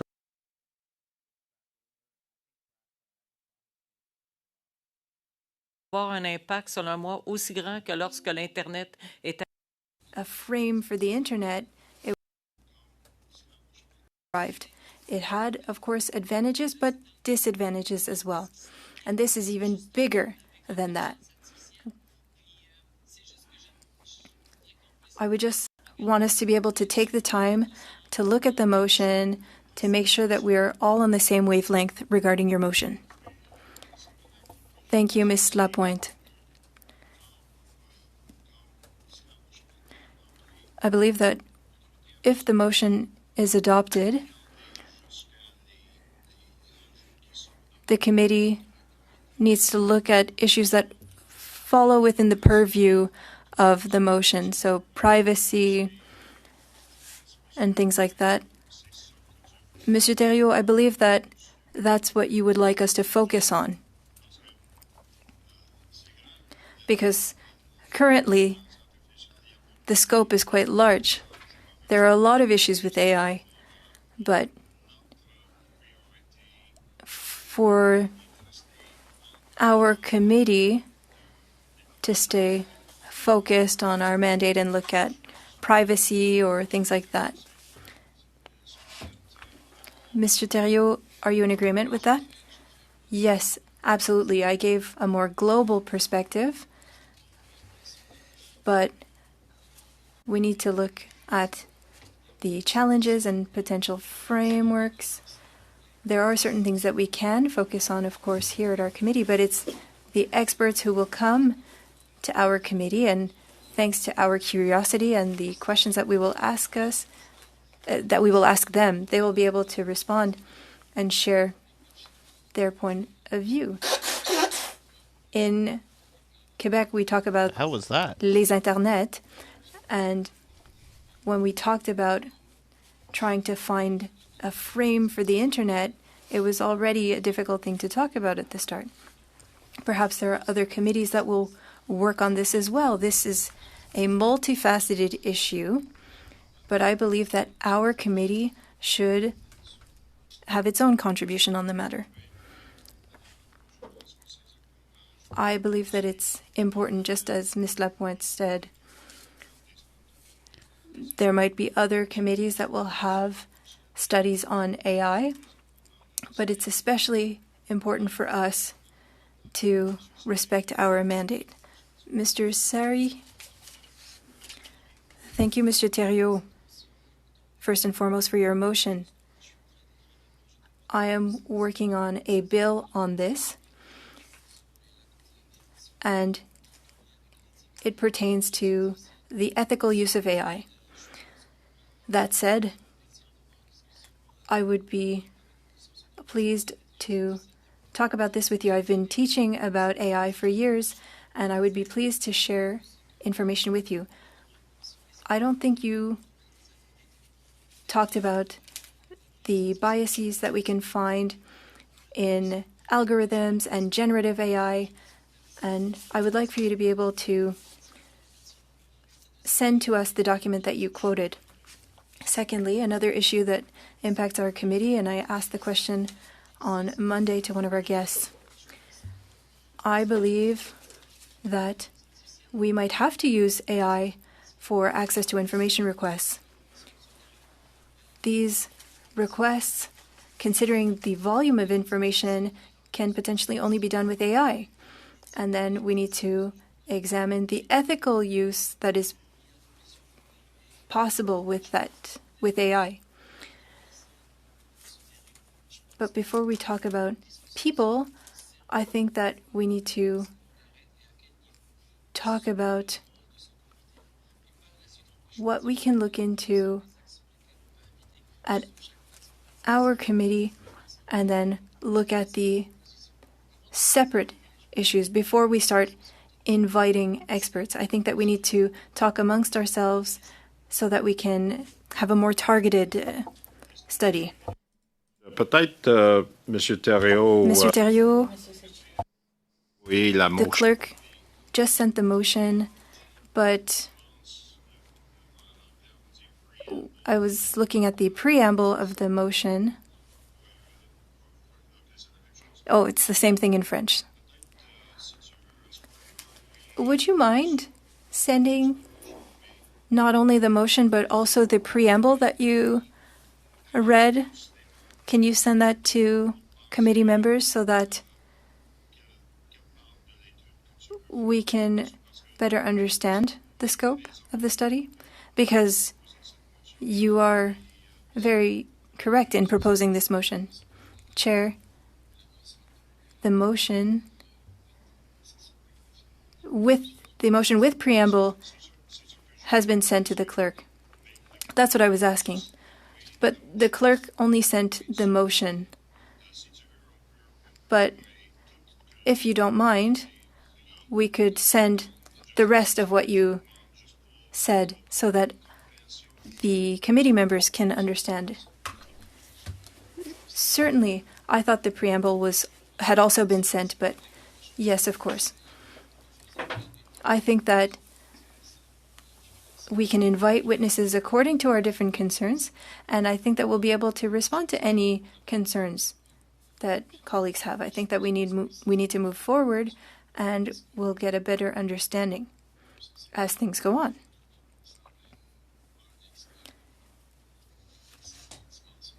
Mr. Sari has a certain expertise, but there are those who are working in that race for AI. There's not that many people in the world who are working on this research. So if we could invite a few, for example, experts from the Université de Montréal, that could be relevant. We'll have a list of witnesses. Man, this guy just likes to and talk. I think that this will allow us to better orient our questions and inform our recommendations at the end. Once you see the preamble, you'll understand perhaps, Mr. Surrey, that'll answer a lot of your questions. Problem is, it's considered debate, and we can't send it, but with Mr. Thériault's permission, I think you'll have a better understanding of where he wants to go, and it makes perfect sense to me. Ms. Church, go ahead, please. Thank you, Mr. Chair.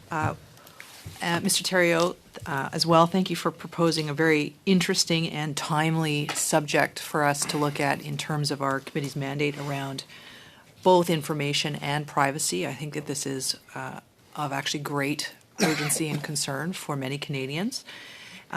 One of the things I would like to see scoped into the study, if at all possible and amenable, is actually around a phenomenon that touches many Canadians in their pocketbooks and when they're purchasing online. And it's the increasing phenomenon around surveillance pricing.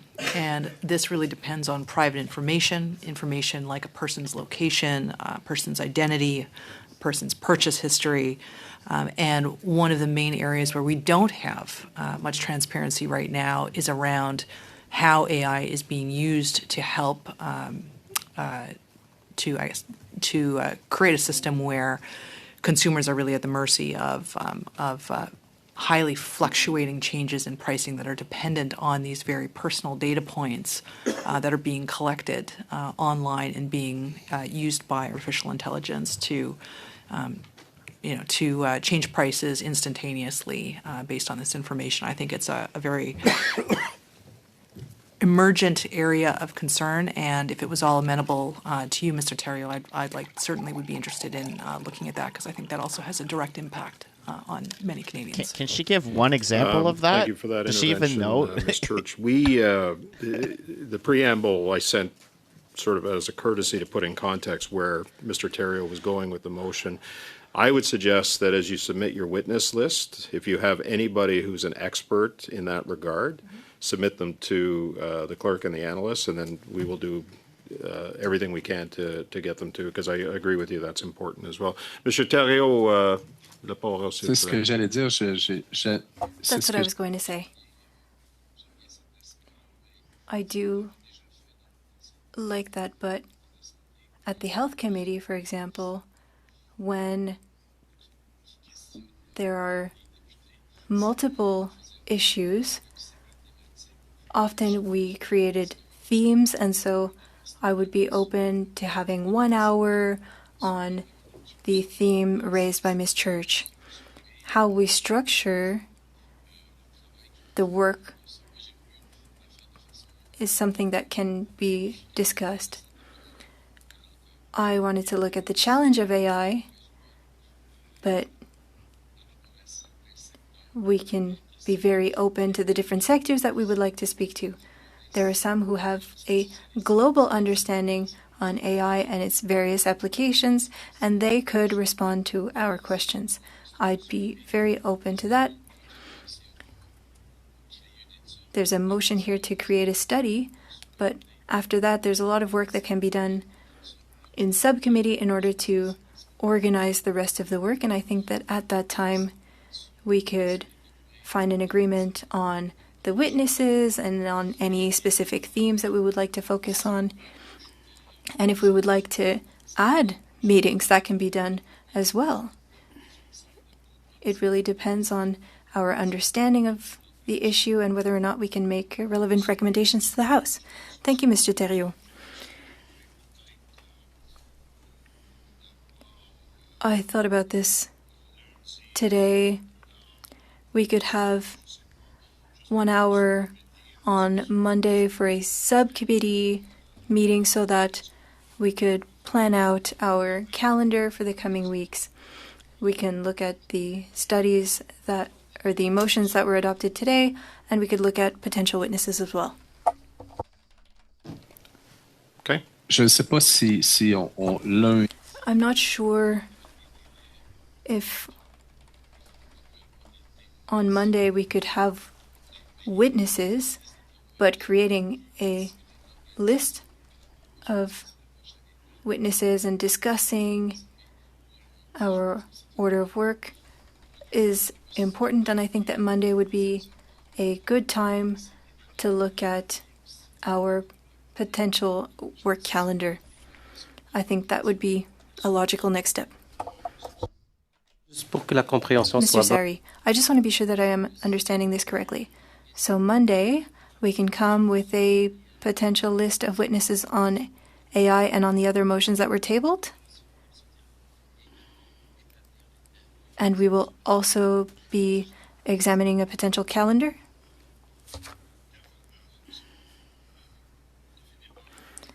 Certainly. You can bring a witness list. I'm planning anyways for Monday, at least for 1 hour or so, and then maybe there might be something else we need to do in the second hour. But I agree with Mr. Theriault that we have had 3 motions that have been passed today. Developing a plan for the fall is the next normal course of action. Okay, so I will certainly talk to the clerk and the analysts about doing that. So, okay. I feel like this is adjourning. Okay. I don't have any other discussion. We're on Mr. Theriault's motion. I'm going to first ask for consensus on the motion. Agreed? Okay. The motion passes on consensus. It is 6:26. I don't think we have any other business. I want to thank you all for a very robust discussion on, I think, some very important issues that we're going to get to deal with. That was really the purpose of today, was to make sure that we start the process of working this fall, and I appreciate all the interventions, and even the ones that didn't agree with me. That's what healthy debate is all about. So thank you, everyone, our analysts, our clerk, our technicians. The meeting is adjourned. Okay. You could tell he's happy to get out of there. Just on the note of mentioning other channels, I don't mind if there's a mention of other channels. Like, for example, I know there's a lot of people who watch Northern Perspective here. I know there's a lot of people who watch Moose. There might be some Sunshine Baby fans in here. It's just, I personally prefer that we don't talk about specific, like, you can talk about Moose's chart. I've heard it's a very good chart. I haven't seen it myself, but I'm sure he did a lot of work on it. Here, we'll tune into industry just while there's a little bit of time left competition to provide. And yeah, or Rebel News. There's lots of other channels where you guys will watch those and then watch this one, and I'm all for that. It's just when it comes to like talking about their most recent video or their most recent thing on XYZ topic, it kind of does get into the territory of like promoting kind of thing. You know what I mean? Like, I wouldn't go into someone else's chat and be like, oh, my most recent video on this, take a look at, it kind of encourages someone to go look at that channel. And that's where I kind of... Thank you, Mr. Saria. On this particular... Where is that playing from? I don't know. I have like 14 tabs open. But yeah, that's all I was going to say on that. To committee business. And I see that Monsieur Saint-Marie, vous avez la parole. Oui, merci, Monsieur le Président. Le comité a reçu 2 motions que... So it looks like this is wrapping up as well. But yeah, that's just my personal opinion on it. We don't have any more. There was Finance Committee that went off camera. They were in camera for the first hour, and then they're not in camera now. And it looks like the block has just been filibustering that. I have no idea why, but committees were a little dry and stale today. Besides, pushing John Brassard's pushing him to the edge. That was a little crazy. That would be to invite the Honourable Mélanie Joly, the Minister of Industry, to appear before the committee. Oh, I'd like that. For at least 1 hour on the topic of her mandate, including the subject. So you've received it, I believe, through the committee. That, pursuant to Standing Order 1083, the committee invite the Minister of Industry, Science and Economic Development and the Minister responsible for Canada Economic Development for Quebec regions, Mélanie Joly, to appear before the committee for at least 1 hour on the topic of her mandate, including the subjects of the studies that the committee has initiated. So that is my motion. If we could pass it quickly, that would be wonderful. Thank you, Mr. Saint-Marie. Ms. Dancho. Thank you, Mr. Chair, and thank you to Mr. Saint-Marie for bringing this forward. We, of course, certainly support the Minister coming to committee and talking about her mandate. That's quite a broad topic, and I think there's lots we can talk about. And I appreciate that you put for at least 1 hour, so hopefully Minister Joly can give us 2. But I would say that our support for this is premised on the fact that we've also invited her for other things, and I just want to make clear that our support for your motion does not mean we no longer need her for other things, that this committee may agree to bring her for other studies. So I just wanted to make that clear. But yes, we support it. Okay, and yes, Madame Dancho, certainly you or other members are free to invite any ministers or any other witnesses at a future date. But colleagues, just to be very clear, what we are speaking about right now is this specific motion that was just presented by Mr. Saint-Marie. My understanding is, and I hope that understanding call is still Jolie. correct, Call her in. that we have agreement amongst the parties to adopt this motion. So rather than call a vote, I'm just looking for unanimous consent for the motion presented in front of us. I see agreement. The motion is adopted. Colleagues, thank you for a productive and interesting first meeting.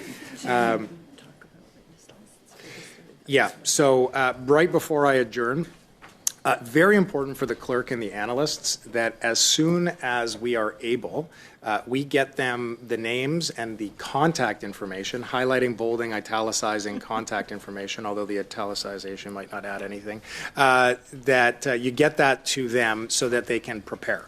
So if you have witnesses for the study that we adopted through the motion that was presented from Madame Dancho earlier, please ensure that you're getting those as quickly as possible to the clerk and to the analysts, and then I'll make a decision about how we go forward. The current plan, colleagues, is for us to reconvene on Monday.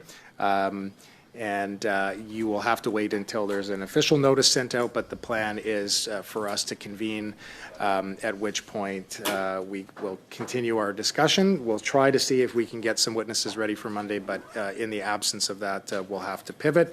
And just a reminder that Wednesday's meeting for 1 hour will include the CRTC commissioner who was unable to join us on Monday. Okay, Madame Dancho. In the past, we've had that we are told how many witnesses we get, and everyone has a deadline. Did you want to talk about that offside? I just want to make sure. I think that in terms of setting a deadline for witnesses, that's going to require a little bit of conversation, which, given our time on the clock right now, I'd rather push to next week if everyone's amenable to that. Wonderful. Meeting adjourned. Thank you. Okay. So that was it for today. I will see you guys tomorrow for question period, 2 p.m. Eastern Standard Time. I don't think Carney's going to be there, but we know Pierre's going to be there. And all the committees. Look, I can even show you for tomorrow. Look, in camera. The national defense is the one that I mentioned that's not in camera, but then look, in camera.